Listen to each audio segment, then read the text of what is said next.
آئرہ job کے لیے net پر search کرتی ہے اور اپنے دماغ میں اپنے باس کی باتیں دہراتی ہے. دوسری طرف زید اٹھ کر تیار ہوتا ہے اور اپنی سیلفی لیتا ہے. ادھر سے مبشرہ کچھ شاپنگ کر کے کمرے میں آتی ہے اور کہتی ہے کہ کس کے لیے سیلفیز بنا رہے ہو؟ میں جانتی ہوں کس کو بھیجو گے. زید کہتا ہے جب جانتی ہو تو پوچھ کیوں رہی ہو؟ پھر پوچھتی ہے کہ کہاں جا رہے ہو؟ تو زید بنا جواب دیے دروازہ بند کر کے چلا جاتا ہے، جس پر مبشرہ بہت غصے میں آ جاتی ہے. ڈرامے کے اگلے سین میں زید کو دکھایا جاتا ہے جو ایک پب میں جاتا ہے اور وہاں سگریٹ پیتا ہے، ڈرنک کرتا ہے. دوسری طرف مبشرہ ٹی وی پر اپنا وقت گزار رہی ہوتی ہے. کافی وقت انتظار کے بعد وہ زید کو کال کرتی ہے، مگر زید کال پک نہیں کرتا اور جب فون پک کرتا ہے تو اسے پب کا شور سنا کر فون بند کر دیتا ہے. مبشرہ کو غصہ آتا ہے اور وہ سلیپنگ پلز کھا لیتی ہے اور اپنے باپ جعفر کو کال کرتی ہے کہ اس سے بات کریں، میں اکیلی یہاں پر بیٹھی ہوں، اور وہ باہر رہتا ہے. یہ کیا مذاق ہے؟ دوسری طرف آئرہ کو دکھایا جاتا ہے جو اپنے بھائی اور بھابھی کے ساتھ بیٹھ کر ناشتہ کر رہی ہوتی ہے. عامر کہتا ہے کہ اب میں بالکل ٹھیک ہوں. وقت کے ساتھ گھاؤ بھی بڑھ جاتے ہیں. اب میں آفس آؤں گا اور تمہیں بھی آفس چھوڑتا جاؤں گا اور واپسی پر بھی پک کر لوں گا. جس پر آئرہ کہتی ہے نہیں بھائی، میں اکیلی چلی جاؤں گی. ویسے بھی اب عادت ہو گئی ہے خوف، بے بسی اور ذلت سہنے کی. عامر کہتا ہے ایسا نہیں ہے، ہمیں فیل نہیں ہوتا، بس ہماری پریکٹس ہو جاتی ہے یہ سب چیزیں سہنے کی. تم ناشتہ ٹھیک سے کرو. دوسری طرف مبشرہ کو دکھایا جاتا ہے جو اپنا بیگ پیک کر رہی ہوتی ہے اور پاکستان کے لیے واپسی کے ٹکٹ بک کرواتی ہے. دوسری طرف عامر کے گھر کے باہر دو گنڈے ہیلمٹ پہن کر آتے ہیں اور گاڑی کے شیشوں کو توڑ کر نکل جاتے ہیں. محلے والے باہر آتے ہیں اور بیل بجا کر عامر کو بلاتے ہیں اور اسے گاڑی کے بارے میں آگاہ کرتے ہیں. عامر بہت پریشان ہو جاتا ہے اور آئرہ بھی وہاں آ جاتی ہے اور دیکھ کر ڈر جاتی ہے. عامر لوگوں سے پوچھتے ہیں کہ یہ کس نے کیا؟ وہ کہتے ہیں معلوم نہیں ہمیں. عامر کو کوئی فون آتا ہے جس پر وہ پوچھتا ہے کہ آپ لوگ کیا چاہتے ہیں، کیوں ہمارے پیچھے پڑے ہیں؟ آئرہ کہتی ہے کہ آپ آفس نہ جائیں. وہ سمجھاتا ہے کہ گھر کیسے چلے گا، میں آفس نہ گیا تو، لیکن وہ نہیں مانتی. وہ دروازہ بند کر دیتی ہے.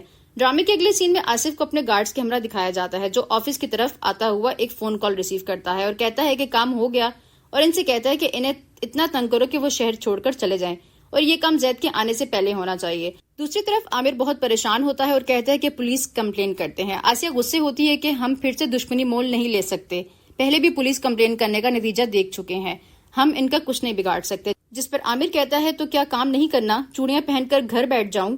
آئرہ کہتی ہے مجھے زید سے بات کرنی ہوگی، وہی اپنے باپ کو روک سکتا ہے. آسیہ کہتی ہے پہلے ایک بار کر کے دیکھ چکی ہو، اب بس کر دو. اتنے میں ڈور بیل بجتی ہے. عامر جاتا ہے اور ایک پارسل ریسیو کرتا ہے جسے دیکھ کر وہ پریشان ہو جاتا ہے. آسیہ پوچھتی ہے تو اس پر چیختا چلاتا ہے کہ کیا بتاؤں تمہیں، مجھے آفس سے فارغ کر دیا گیا ہے، ٹرمینیشن لیٹر آیا ہے. ہوگی یہ بھی آصف کی حرکت. دوسری طرف آصف کو دکھایا جاتا ہے جو ناشتے کی ٹیبل پر ناشتہ کر رہا ہوتا ہے اور مبشرہ گزرتی ہے جسے دیکھ کر وہ مبشرہ کو روکتا ہے اور پوچھتا ہے کہ تم اور زید کب آئے؟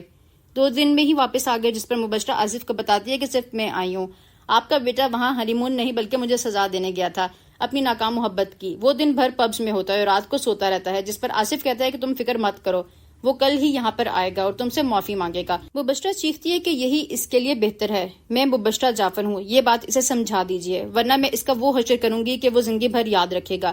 آصف اسے ریلیکس کرنے کی کوشش کرتا ہے. اگلے سین میں زید کو دکھاتے ہیں جو پھر سے پب میں بیٹھا ہوا ڈرنک اور سگریٹ پی رہا ہوتا ہے. آصف اسے کال کرتا ہے کہ تم جانتے ہو کہ تمہاری بیوی کہاں ہے؟ اس پر زید کہتا ہے پتہ نہیں، ہوگی کہیں. آصف زید کو بتاتا ہے کہ وہ یہاں ہے، وہ پاکستان آ گئی ہے اور گھر میں بیٹھی ہے. زید کہتا ہے یہ اس کے لیے بہتر ہے. آصف کو غصہ آتا ہے کہ میں نے تمہیں کہا تھا کہ اسے وقت دو، تم کیا کر رہے ہو؟ میں نے 4 گھنٹے بعد تمہاری فلائٹ بک کروا دی ہے، واپس آؤ، ہمارے لیے، کشمالہ کے لیے اور مبشرہ کے لیے. میں نے تمہیں اس لیے بھیجا تھا کہ تم اسے انٹرٹین کرو. زید کہتا ہے تو مجھے کوئی شوق نہیں تھا یہاں پر آنے کا. آصف کہتا ہے کہ غلطی کر دی تمہیں وہاں بھیج کر، اب واپس آؤ. زید کہتا ہے ٹھیک ہے آ رہا ہوں. پھر زید ہوٹل میں واپس آتا ہے اور بیڈ کی طرف دیکھ کر سوچتا ہے کہ سوری مبشرہ تمہارا ہنی مون خراب کرنے کے لیے، مگر تمہاری اور میری شادی ہم دونوں کے باپ کی ایک ڈیل تھی اور بزنس ڈیل میں نفع اور نقصان برابر کا ہوتا ہے. پھر ڈرامے کے اگلے سین میں زید واپس آ جاتا ہے اور آصف بات کرنے کی کوشش کرتا ہے جس پر وہ اگنور کرتا ہے. پھر زید کو کہتا ہے کہ تم کیسے بھول سکتے ہو کہ تمہارے ساتھ میں مبشرہ جعفر گئی تھی؟ اس پر زید کہتا ہے کہ آپ نے کہا اور میں لے گیا. آصف کہتا ہے وہ کوئی شو پیس نہیں تھا جسے تم اٹھا کر وہاں لے گئے، وہ مبشرہ ہے جس کی ہر کوئی تمنا کرتا ہے ساتھ رہنے کی، اور تم کیا کر رہے ہو؟ کیا تم نہیں جانتے کہ مبشرہ سے کشمالہ کی خوشیاں جڑی ہوئی ہیں اور مبشرہ سے شادی کرنے کا فیصلہ تمہارا ہی تھا؟ جس پر زید کہتا ہے وہ سچویشن بھی آپ نے ہی پیدا کی تھی، بھول گئے آپ؟ آصف کہتا ہے ان سب کو بھول جاؤ، پرانی باتیں ہیں. زید کہتا ہے تو پھر ان پرانی باتوں میں مبشرہ بھی شامل ہے، اسے بھی بھول جاؤں؟ ارے ہاں میں تو بھول ہی گیا تھا، کشمالہ، آپ کی دوستی اور یہ بزنس، ان سب کی ذمہ داری تو میری ہے. آصف کہتا ہے باتیں مت بناؤ اور اپنی بیوی کو منا کر لاؤ. زید کمرے میں آتا ہے. مبشرہ کہتی ہے آ گئے تم؟ زید کہتا ہے ہاں آ گیا، آنا ہی پڑا، تم نے میرے بابا کو بلیک میل ہی اتنا کیا تھا کہ مجھے آنا پڑا. مبشرہ کہتی ہے کہ تمہیں کوئی فرق نہیں پڑتا کہ تمہاری بیوی یہاں پر کیسے آئی اور کیوں آئی. جس پر زید کہتا ہے کہ نہیں، مجھے کوئی فرق نہیں پڑتا. مبشرہ کہتی ہے کہ تم نے شادی کیوں کی، ہم ساتھ کیوں ہیں؟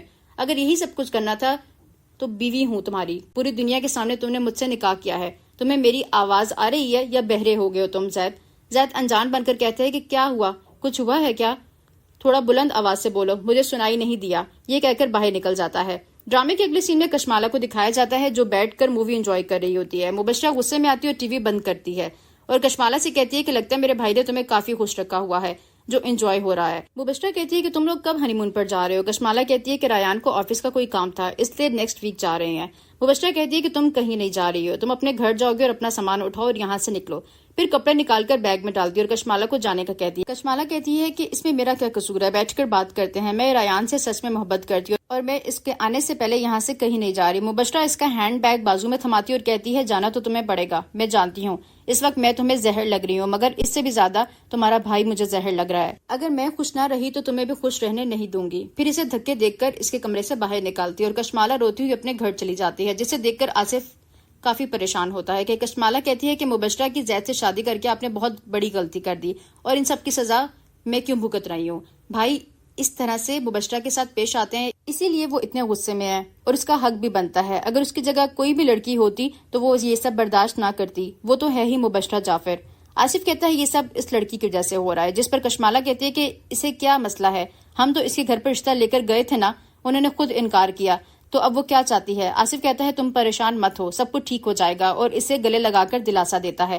کشمالہ کہتی ہے مجھے بھائی سے بات کرنی ہے، کال ملائے. آصف کال ملاتا ہے تو فون سوئچ آف ہوتا ہے، جس پر وہ اور زیادہ رونے لگتی ہے. آصف کہتا ہے کیا ہو گیا ہے، وہ گھر ہی تو آئے گا نا، اور تم ریان سے بات کرنا مت چھوڑنا، اور تم خود سوچو اگر زید بھی ریان کی جگہ پر ہوتا تو وہ یہی کرتا. کشمالہ کہتی ہے میں سمجھ سکتی ہوں. پھر آصف کہتا ہے تم نے صبح سے کچھ نہیں کھایا، جاؤ کچھ کھا لو میری خاطر. پھر کشمالہ اوکے بول کر وہاں سے چلی جاتی ہے. ڈرامے کے اگلے سین میں مبشرہ کو دکھایا جاتا ہے جو اپنے بھائی ریان کے کان بھر رہی ہوتی ہے کہ تم نے کشمالہ کو سر پر چڑھایا ہوا ہے اور وہ میرے ساتھ یہی سب کچھ کرتا ہے. ریان کہتا ہے میں نے کیا سر پر چڑھانا ہے، کشمالہ میری پسند نہیں تھی، یہ تو بابا کے کہنے پر میں نے اس سے شادی کر لی، اب تم کیا چاہتی ہو؟ مبشرہ کہتی ہے میں چاہتی ہوں کہ تم اس طرح سے پیش آؤ جس طرح سے زید مجھے ڈیل کرتا ہے. اتنے میں جعفر بھاگتا ہوا آتا ہے اور کہتا ہے کہ یہ سب کیا ہے، زید کا انسٹاگرام چیک کرو. مبشرہ کہتی ہے کیوں، میں کیوں چیک کروں؟ جعفر کہتا ہے اگر تمہارا یہی ایٹیٹیوڈ رہا تو یہ شادی کبھی نہیں چل سکتی اور ہمیں ہر حال میں شادی کو چلانا ہے. لوگوں کو تبھی موقع ملتا ہے جب آپ کسی کو اتنا سپیس دیتے ہو. تم ایک بار چیک کرو. وہ انسٹاگرام کے پکچرز دیکھ کر مبشرہ اور بھڑک جاتی ہے کہ یہ سب کیا بکواس ہے ڈیڈ. ریان سے کہتی ہے کہ تم فون کرو کشمالہ سے پوچھو کہ تمہارا بھائی کیا چیپ حرکتیں کر رہا ہے. جعفر روکتا ہے اور کہتا ہے کہ یہ ریان اور کشمالہ کا معاملہ ہے اور یہ تمہارا اور زید کا پرسنل میٹر ہے، اسے خود ہینڈل کرو اور کرو تم اس طرح کی حرکتیں تاکہ ان سب چیزوں کو دیکھ کر تمہارا ایکس ہسبینڈ خوشی سے اونچی چلانگے مارے. مبشرہ کو غصہ آتا ہے اور کہتی ہے کہ ریان کو دیکھیں یہ کیسے اپنی بیوی کا غلام بن کر بیٹھا ہے، جس پر ریان کہتا ہے بیوی کو نکال کر بیٹھا ہوں اور یہ کہہ رہی ہے کہ میں غلام ہوں. مبشرہ غصے سے سیڑھیوں پر چڑھ جاتی ہے اور جعفر ریان سے کہتا ہے کہ جانے دو اسے، تم کچھ مت کہنا. اگلی سین میں کشمالہ پھر سے آصف کے پاس بیٹھی رو رہی ہوتی ہے اور کہتی ہے کہ وقت دیکھ لیں، زید کہاں رہ گیا، وہ تو ابھی تک نہیں آیا. آصف کہتا ہے آتا ہی ہوگا نا. ادھر سے زید لاؤنج میں داخل ہوتا ہے اور ان کی بات سن لیتا ہے اور غصے سے گھر کر آصف کو دیکھتا ہے. یہیں پر ڈرامہ ختم ہو جاتا ہے. نیکسٹ ڈرامے کی ریویو دیکھنے کے لیے چینل کو لائک اینڈ سبسکرائب کرنا مت بھولیے. ملتے ہیں آپ کے ساتھ اگلی ایپیسوڈ میں. تب تک کے لیے اسٹے ٹیونڈ ود اس.